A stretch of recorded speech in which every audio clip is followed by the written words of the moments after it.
Today's video is going to be about how alcohol moderation only puts you into alcohol misery. One of the first things you have to ask yourself about moderation is, why are you doing it? Or, what's your motivation for doing it?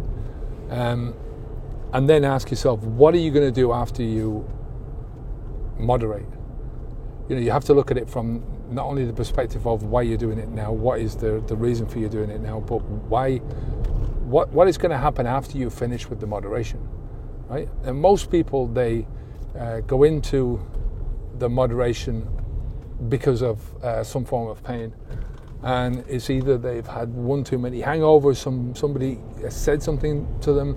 It's the same sort of reasoning why people will stop drinking alcohol, but it hasn't got to that stage yet.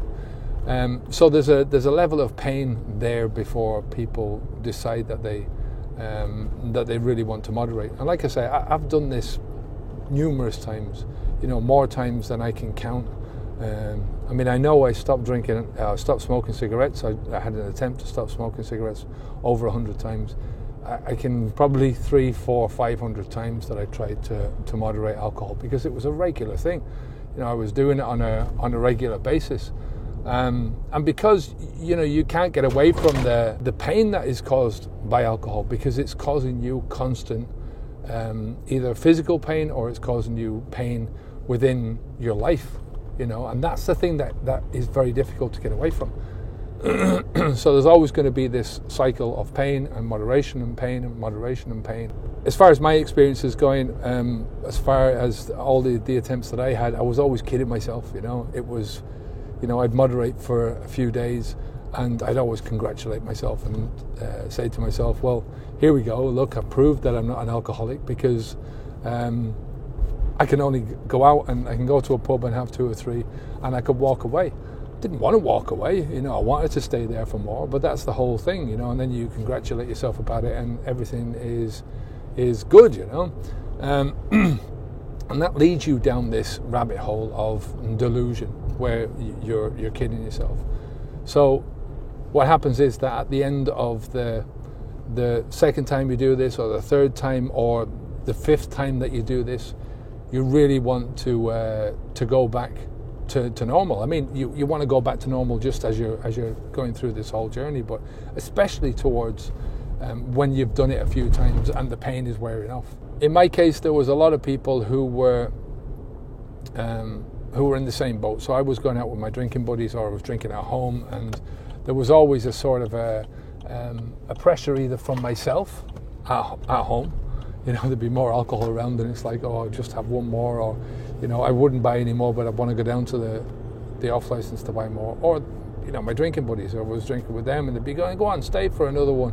Normally we'd have, let's say I would normally have 5 or 6 pints, and I'd only moderate it to 2 or 3 pints, which is a decent moderation. You're cutting it down to by 2/3. Then there will be that pressure to stay here. If you're going to continue along with the moderation, if you're going to do it into the long term, you've got to push yourself through those temptations. You've got to push yourself through when your buddies are saying to you, look, go and have another one, or you just want to have another one. You just want to have more. Because if you look at it, why are you drinking alcohol in the first place? From my perspective, it wasn't the taste. It wasn't that I wanted to socialize, or I wanted to do any of the things that are associated with alcohol. It was because I wanted to get drunk.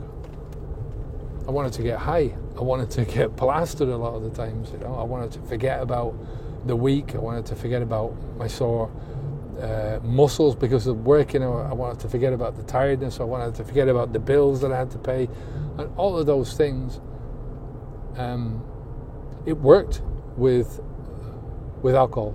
So you're not able to go into that with moderation. Do you get what I mean? You're all the time having to cut yourself short of the reason, the whole purpose behind you drinking. And like I said, we kid ourselves to think that we love the taste of alcohol. It's an acquired taste, and the taste becomes a part of who you are. But you're not doing it primarily for the taste. You're doing it primarily for the buzz. to get drunk, to get blasted out, smashed out your face. When I was drinking, my whole life was built around, had been built up around how much I could drink. The habit of me drinking alcohol my whole life. So my buddies were all drinkers. What I did at the weekends was all about alcohol. What I did in the evenings at home a lot of it was about alcohol, and it was all about the tolerance levels that my body could take. That was built into my values.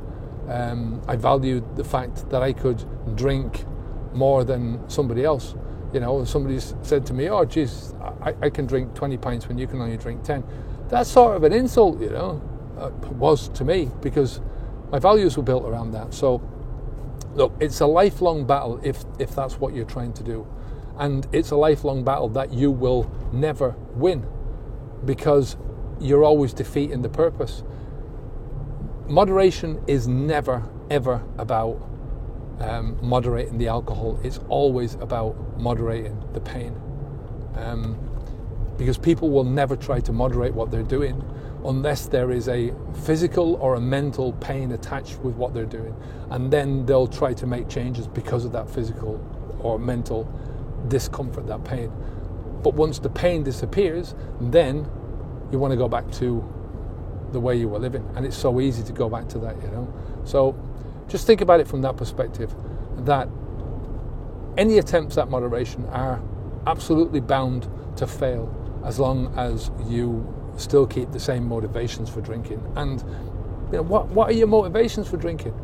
If you are motivated by anything else but getting drunk, you would already be doing it. My mum used to drink. I've seen my mum drunk half a dozen times. She was probably drunk more than that, but I've seen her. I can remember her being drunk. So she wasn't a big drinker, She'd drink at Christmas.